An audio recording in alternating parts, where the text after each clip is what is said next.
नमस्कार दोस्तों। मेरे देवर के पास अचानक से ना जाने कहां से पैसा आ गया। हमारा ताल्लुक गरीब घराने से था, लेकिन अचानक से इतना ज़्यादा पैसा आना मेरी समझ से बाहर था। मैं विधवा थी। कुछ साल पहले मेरे पति का देहांत हो गया था और मेरा आगे पीछे भी कोई नहीं था। मेरा एक बेटा था 8 साल का। मेरी शादी बहुत कम उम्र में हुई थी और अब मेरी उम्र 28 साल थी। पति के देहांत के बाद मेरे पास सिर्फ देवर का सहारा था। मेरे मायके में सिर्फ मेरी माँ थी, जो मेरी शादी के अगले साल ही इस दुनिया से चली गई थी। बाकी किसी रिश्तेदार से मुझे उम्मीद नहीं थी कि वह मुझे और मेरे बेटे को सहारा देंगे। इसलिए मैंने देवर के साथ रहने का फैसला कर लिया। मेरे दूर के रिश्तेदार आकर मुझे समझाने लगे कि देवर मेरे लिए गैर मर्द है और मुझे इसके साथ एक छत के नीचे नहीं रहना चाहिए। तो मैं उनसे कहती कि आप लोग मुझे अपने घर में रख लें, लेकिन मेरी यह बात सुनकर वो खामोश हो जाते। आज के ज़माने में कोई किसी का बोझ नहीं उठाता, लेकिन मेरा देवर ने मुझसे वादा किया कि वह मेरा और मेरे बेटे का सहारा बनेगा। हमें सब ने बहुत परेशान किया कि हमारा एक छत के नीचे रहना गलत है, लेकिन इसके बावजूद कोई मुझे साथ रखने को तैयार ना था। मुझे समझ आ गई थी कि लोगों को सिर्फ बातें बनानी आती हैं। अगर लोगों को मेरी कोई वाकई में इतनी फ़िक्र होती तो वह मुझे सहारा देते, लेकिन उन सबको मेरी कोई फ़िक्र नहीं थी। उनका मकसद सिर्फ मुझे परेशान करना था और कुछ नहीं। मैंने एक अलग इलाके में रहने का फ़ैसला किया। मेरे देवर ने कहा कि उस इलाके का माहौल सही नहीं है। मैंने उसके बारे में बहुत सी अफवाह सुनी हैं कि वहाँ औरतों को इस्तेमाल करते हैं। आप मेरे भाई की इज्जत हैं और मेरी भी इज्जत है। मैं आपको वहाँ रहने की इजाज़त बिल्कुल भी नहीं दूंगा। मेरा भतीजा मेरे मरे हुए भाई की एक निशानी है और मैं इसकी देखभाल करने के लिए काफ़ी हूँ और इसकी देखभाल मेरी जिम्मेदारी है। अपने देवर की बात सुनकर मुझे बहुत तसल्ली नहीं थी, लेकिन मुझे ज़माने की बातों ने परेशान किया हुआ था। फिर मेरे देवर ने राय दी कि हम यह शहर छोड़कर कहीं और चले जाते हैं। मुझे इसकी यह बात बहुत अच्छी लगी, इसलिए मैं शहर छोड़कर आ गई। यहाँ पर कोई हमें जानता नहीं था और हमने किसी से बात भी नहीं की और रिश्ता भी नहीं रखा, क्योंकि हमारे रिश्ते पर फिर से सवाल उठाए जाते। अगर कोई मोहल्ले की औरत मेरे घर आ जाती और मेरे देवर और मेरे रिश्ते के बारे में सवाल करती तो मैं उसे यही जवाब देती कि यह मेरा छोटा भाई है। फिर मोहल्ले में यह बात मशहूर हो गई कि मैं अपने भाई के साथ इस घर में रहती हूँ, इसलिए यहाँ हमें किसी किस्म की परेशानी का सामना नहीं करना पड़ा था। मेरे पास मेरी शादी का जेवर था, जिसे बेचकर हम लोग यहाँ आए थे। इससे पहले ही मेरे देवर ने कारोबार शुरू कर दिया था और इसका कारोबार दिन दूनी रात चौगुनी तरक्की करता चला गया। घर में बहुत सारा पैसा आने लगा। मैंने कई बार देवर से उसके कारोबार के बारे में पूछा, लेकिन उसने हर बार मेरा जवाब टाल दिया। फिर मैंने भी ज़्यादा पूछताछ नहीं की। मेरे लिए इतना ही काफ़ी था कि पैसे आ रहे थे। मेरा देवर अच्छा इंसान था। मुझे इससे किसी गलती का कोई उम्मीद नहीं थी, इसलिए मैंने ज़्यादा छानबीन नहीं की। देवर के पास बहुत सारा पैसा आ गया और हमने यह मोहल्ला छोड़ दिया और बहुत बड़ा घर खरीद लिया। अब हम बड़े घर में रहने लगे थे। हमारा रहन सहन भी अमीरों वाला हो गया था। ज़्यादा पैसा आने की वजह से सारे रिश्तेदार गरीब थे और बार बार हमारे घर आने लगे। मेरे देवर की शादी नहीं हुई थी और मेरे देवर का पैसा देखकर सबकी आंखें चमकने लगी और मैं उन सबकी आंखों में खटकने लगी। वह लोग जिन्हें पहले ही देवर के साथ रहने पर एतराज़ था, आज तो और ज़्यादा बढ़ चढ़कर बोल रहे थे। कुछ न तो यह कह दिया कि देवर के साथ शादी कर लो वरना अलग रहो, तुम्हारा इसके साथ रहना सही नहीं है। सबकी बातें ने मेरा दिल दुखाया था। वाकई में मेरा इसके साथ रहना सही नहीं था, लेकिन उन्हीं लोगों में से जब मैं कहती कि मुझे अपने साथ रख लो तो वही लोग आंखें फेर लेते। बड़े घर में आने के बाद मैंने एक बूढ़ी नौकरानी रख ली, जो हर वक्त हमारे साथ रहती थी। यानी कि मैं घर में जब अकेली नहीं थी। अमीर होने के बाद मेरे देवर ने एक और काम शुरू कर दिया था। वह हर महीने 50 लड़कियों की शादी करवाता। वह लड़कियां बहुत गरीब घराने से होती थी। फिर शादी करवाने के बाद इस कपल को हनीमून की बजाय तीर्थ यात्रा पर भेज देता और सारा खर्चा खुद उठाता। देवर की इस बात से मैं बेहद खुश हो गई थी, लेकिन अजीब बात थी कि जो भी लड़कियां तीर्थ के लिए जाती वापस विधवा होकर आती। मुझे परेशानी होने लगी क्योंकि ऐसा हर लड़की के साथ होने लगा था। यह बातें सुनकर मेरा देवर भी परेशान हो गया था, क्योंकि उसने ऊपर वाले के दर्शन के लिए यह जिम्मा उठाया था, गरीब लड़कियों की शादी करवाने का और उन्हें तीर्थ यात्रा पर भेजने का। लेकिन यह अजीब किस्म की अनहोनी होने लगी थी। मेरे देवर ने कहा कि मैं इस बात का किसी लड़की को पता न चलने दूं कि जो भी लड़की शादी के बाद तीर्थ यात्रा पर जाती है तो विधवा होकर वापस आती है। मुझे देवर की बात बहुत अजीब लगी थी। मेरे हिसाब से तो उन लड़कियों को मालूम होना चाहिए था और तीर्थ यात्रा पर जाने से पहले, क्योंकि अजीब और गरीब किस्म का हादसा होता था जो हर लड़की के साथ हो रहा था जो कि तीर्थ यात्रा से वापस आ रही थी। मैंने अपने देवर को यह बात समझाने की कोशिश की कि लड़कियों को पहले से इस बारे में मालूम होना चाहिए कि तीर्थ यात्रा से वापसी के वक्त उनका पति का देहांत हो जाता है। लेकिन मेरी इस बात पर जिंदगी में पहली बार मेरा देवर मुझ पर भड़क उठा था। अचानक इस तरह के रवैये ने मुझे काफ़ी ज़्यादा परेशान कर दिया था। इसके इस रवैये पर मैं हैरान रह गई। मेरे देवर ने आज से पहले मुझसे इस अंदाज में कभी बात नहीं की थी, बल्कि वह मुझसे अपने भाई की विधवा मानता था और इसी अंदाज से वह मुझे अपनी बड़ी बहनों का दर्जा दिया करता था।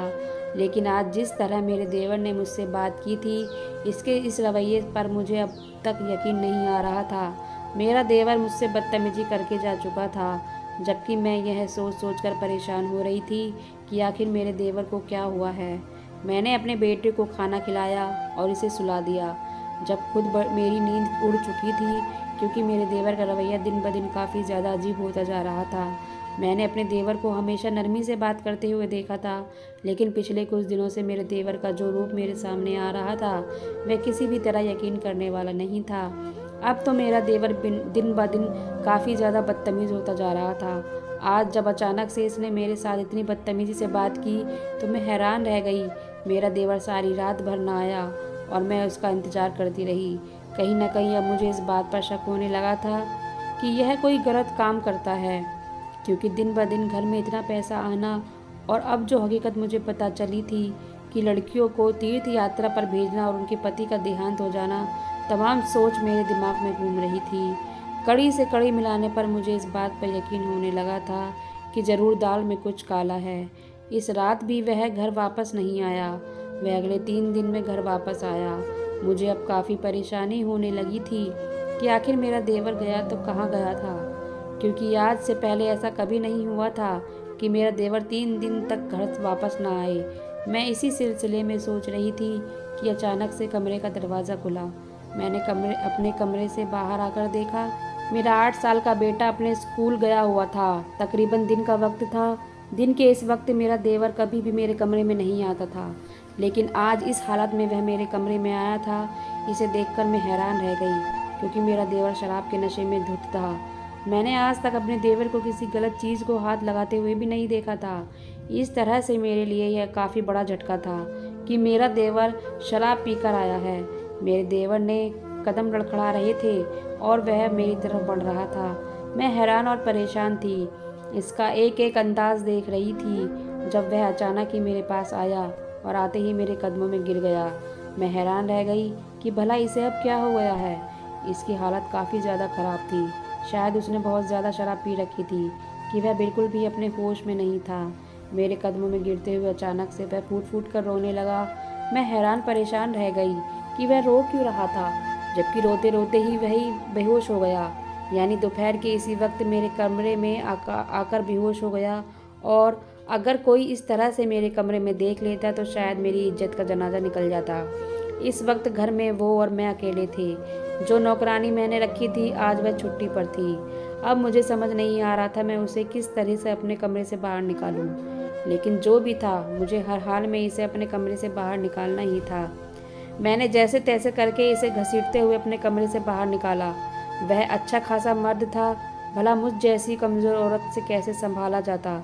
जैसे तैसे करके मैंने उसे कमरे से तक पहुंचाया और उसे मैं फर्श पर लिटाकर खुद अपने कमरे में आ गई। इसके कमरे का दरवाज़ा मैं पहले ही लॉक कर चुकी थी, जबकि मेरे बेटे के स्कूल से वापसी का वक्त हो चुका था। अब मुझे अपने बेटे को लेने के लिए स्कूल जाना था। देवर के कमरों को मैंने ताला लगा दिया था ताकि ऐसी हालत में वह कहीं भी ना जा सके, और खुद मैं परेशान थी। अपने बेटे के स्कूल चली गई। बेटे को स्कूल से लेकर जब मैं वापस घर आई तो मेरा देवर अभी तक अपने कमरे में लॉक था। अपने बेटे को नहलाने के बाद मैंने उसे खाना खिलाया और वह ट्यूशन पढ़ने के लिए चला गया। उसके ट्यूशन जाते ही मैंने देवर के कमरे का ताला खोला तो देखा वह अब तक वहीं से ही बेहोश पड़ा था। अब मुझे इसकी हालत पर हैरानी होने लगी थी, क्योंकि वह काफ़ी वक्त से ऐसे ही बेहोश पड़ा था। शायद शराब का नशा बहुत ज़्यादा था, जिसकी वजह से वह अपने होश में नहीं आ पा रहा था। मुझे समझ नहीं आ रहा था कि मैं क्या करूं कि जिससे वह होश में आ जाए। फिर अचानक से मुझे एक ख्याल आया और मैंने फ़ौरन ही वही किया जो मेरे दिमाग में आया। मैंने किचन में जाकर पानी का जग भरा और पानी लेकर देवर के पास आई और पूरा का पूरा जग उसके चेहरे पर पलट दिया। वह एकदम ही पानी गिरने की वजह से हड़बड़ाकर उठा, लेकिन अभी भी वह पूरी तरह से होश में नहीं था। मैंने उससे कहा कि फ़िलहाल तुम बेड पर सो जाओ, जब तुम होश में आओगे तब मैं तुमसे बात करूँगी। मेरा देवर शायद वाकई में होश में नहीं था, इसी वजह से वह सिर हिलाता बेड की तरफ बढ़ गया। इसके कदम लड़खड़ा रहे थे, जबकि इसकी हालत देखकर मुझे अब रोना आने लगा था। सारा दिन गुजर गया लेकिन मेरे देवर को पूरी तरह होश नहीं आया। उसकी हालत देखकर यह अंदाज़ा लगाया जा सकता था कि आज इसने पहली बार शराब पी थी, क्योंकि अगर वह इस चीज़ का आदी होता तो यकीनन इस पर इतना गहरा असर ना होता। तकरीबन रात के 12 बजे अचानक से मेरे कमरे का दरवाज़ा किसी ने खटखटाया तो मैं अपनी जगह से उछल पड़ी। मेरा बेटा जो उसकी सो चुका था, मैंने एक नज़र उसको देखा और एक नज़र दरवाजे को। मुझे कहीं ना कहीं यकीन था कि दरवाजे पर मेरा देवर ही होगा, क्योंकि सारा दिन बीत चुका था तो मुझे इस बात का यकीन था कि अब मेरे देवर का नशा उतर चुका होगा। अब मुझे हर हाल में इससे वजह जाननी थी कि आखिर वह क्या करता फिर रहा है। मैं धीरे से उतरी और अपने बेटे के आराम का ख्याल करते हुए धीमे कदमों से दरवाजे की तरफ बढ़ी। आहिस्ता से दरवाज़ा की कुंडी खोलने के बाद मैंने बाहर आकर झाँका तो मेरा देवर ही बाहर खड़ा था, लेकिन वह दोपहर के मामले में इस वक्त बेहद अलग हुलिये में था। उसकी नज़र झुकी हुई थी, बाल गीले थे, यकीनन वह शावर लेकर वहाँ पहुँचा था और इसकी झुकी नज़रें से बात का इकरार कर रही थी कि वह अपने किए पर शर्मिंदा है। लेकिन फ़िलहाल मुझे इसकी शर्मिंदगी की बिल्कुल ज़रूरत नहीं थी, बल्कि मुझे इस बात को जानना था कि आज इसने इतना घटिया काम किया तो क्यों किया। मैंने उससे पूछा, तुमने आज शराब पी थी? जबकि मेरी इस बात पर वह मेरी तरफ देखने लगा। उसकी आंखें सुर्ख हो रही थी। उसने धीरे से सर हिलाया। यह बात तो मैं पहले ही समझ चुकी थी कि वह शराब पीकर आया है। वह तो बस मैं इसके मुंह से सुनना चाह रही थी। जैसे ही उसने सर हिलाया, मुझे अब बहुत गुस्सा आने लगा। मैंने उससे पूछा, पी थी? क्यों पी थी तुमने शराब? तो वह मुझे देखकर नज़रें ना मिला पाया। शर्म के मारे नज़र झुका गया। मैंने उससे दोबारा पूछा कि आखिर तुमने शराब क्यों पी? मेरी बात सुनकर मेरा देवर अपना सर झुकाकर कहने लगा कि मैंने जानबूझकर शराब नहीं पी थी। वह तो मेरे दोस्तों ने मुझे यह कहकर पिला दी थी, यह सिर्फ एक सादा सा शरबत है। मुझे नहीं पता था मेरे अमीर दोस्त मुझे कोई नशा और दवाई मिलाकर पिला देंगे। मुझे इस बात का बिल्कुल भी अंदाज़ा नहीं था। अगर मुझे ज़रा भी अंदाज़ा होता तो यकीनन मैं वह जूस हरगिज़ ना पीता। मुझे अपने देवर की इस बात पर यकीन आ गया था, क्योंकि यह बात तो मैं पहले दिन से ही जानती थी कि मेरा देवर बिल्कुल गलत इंसान नहीं है। वह बिल्कुल मेरे बच्चों की तरह है। पूरे साल तक मैंने उसे अपने बच्चे की तरह ही देखभाल की थी और वह भी मुझे अपनी बड़ी बहन का रुतबा देता था। मैंने उसे बड़ी बहन होने के नाते समझाया कि तुम इस तरह के अमीर दोस्तों से दोस्ती ख़त्म कर दो, लेकिन मेरी यह बात सुनकर उसने अचानक से अपना सर उठाया और जिन नज़रों से उसने मुझे देखा वह एक पल के लिए मुझे हैरान कर गई। और फिर जब वो बोला तो उसके अल्फाज मुझे हैरान कर गए। वह कहकर रुका ही नहीं था, बल्कि अपनी बात पूरी करके वहाँ से चला गया था। जाते जाते वह यह भी कह कर गया था कि अब वह तकरीबन 1 हफ्ते तक घर नहीं आ सकेगा और 1 हफ्ते में इसे एक बहुत बड़ा प्रोजेक्ट मिला है जिसे उसे पूरा करना है। मैं इससे पूछना चाहती थी कि आखिर वह क्या काम करता है जिसकी बदौलत उसके पास इतना पैसा आ रहा है, और यह कौन सा प्रोजेक्ट है जिसे 1 हफ्ते के अंदर ही पूरा करना है। लेकिन मेरी बात सुनने से पहले अपनी बात कहकर वहाँ से जा चुका था। इसकी कही बात मुझे परेशान कर गई थी, क्योंकि इसने कहा था कि इसके अमीर दोस्तों की वजह से ही तो उन्होंने घर इतनी दौलत आ रही है। इसके अमीर दोस्तों ने ही तो ऐसे ऐसे काम करने का बताया है जिसकी बदौलत वह चंद महीनों में इतना अमीर हो गया है, और अब वह किसी भी कीमत पर इस काम को नहीं छोड़ सकता। क्योंकि इस काम को अपनाना तो बहुत आसान है, लेकिन इस काम से बाहर निकलना बहुत मुश्किल है। इसके अल्फाज अब तक मेरे कानों में गूंज रहे थे। आज पूरे 3 दिन गुजर चुके थे, लेकिन मेरे देवर का कोई पता नहीं था। मुझे नहीं पता था कि मेरा देवर आखिर कहाँ गया और वह क्या काम कर रहा है, जिसकी वजह से इससे चंद महीनों में इतने पैसे मिल रहे हैं। मैं हैरान परेशान थी, बस यह सोचती रही कि आखिर वह ऐसा कौन सा काम करता है, लेकिन जवाब ना मिला। ठीक है, 1 हफ्ते बाद जो मेरा देवर घर वापस आया तो मैंने उससे पूछा कि आखिर वह 1 हफ्ते तक कहाँ था, तो उसने मुझे बताया कि वह 1 हफ्ते से दुबई गया हुआ था। इसकी यह बात सुनकर मुझे हैरत का झटका लगा, क्योंकि उसने तो मुझे बताया नहीं था कि वह शहर से बाहर जा रहा है, और ज़िंदगी में ऐसा पहली बार हुआ था वह मुल्क से बाहर गया था, क्योंकि आज से पहले तो वह मुल्क में रहकर ही काम कर रहा था।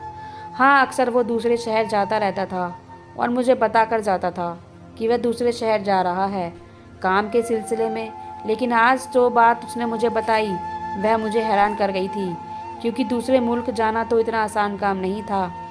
मुझे नहीं पता था कि मेरा देवर 1 हफ्ता दुबई रहकर आया है, और जब पता चला तो इसकी यह बात सुनकर मुझे वाकई बहुत ज़्यादा हैरत हुई। तो मैंने उससे पूछा कि आखिर 1 हफ्ते में दुबई में क्या कर रहे थे। मेरी बात सुनकर उसने एक बहुत ही खूबसूरत सा सोने का हार मेरे सामने किया, जिसे देखकर मेरी आंखें चुंधिया गई, क्योंकि रात के इस वक्त खूबसूरत लाइट की रोशनी में वह सोने का हार चमक रहा था। इस हार को देखते ही इसकी कीमत का अंदाज़ा लगाया जा सकता था। शायद नहीं, यकीनन वह बहुत ही महंगा हार था। मैंने अपने देवर से पूछा कि वह यह कहाँ से लाया था, तो उसने कहा कि दुबई के शेख ने उसे तोहफे के तौर पर दिया है। तो मुझे उसकी इस बात पर हैरत हुई। भला इतना महंगा तोहफा कोई बिना वजह क्यों देगा।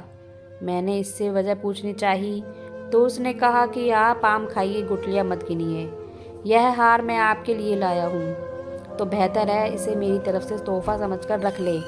लेकिन मैंने अपने देवर से साफ इनकार कर दिया और कहा कि जब तक तुम मुझे यह नहीं बताओगे कि तुम क्या काम करते हो, तब तक मैं यह हार नहीं रखूँगी। जबकि मेरी इस धमकी पर मेरा देवर परेशान हो गया और वह हार लेकर वहाँ से चला गया। मुझे अब हकीकत जाननी थी, क्योंकि आज से पहले मेरे देवर ने कभी मेरा कोई हुक्म नहीं टाला था, और आज वह इस तरह वहाँ से चला गया बगैर कोई जवाब दिए।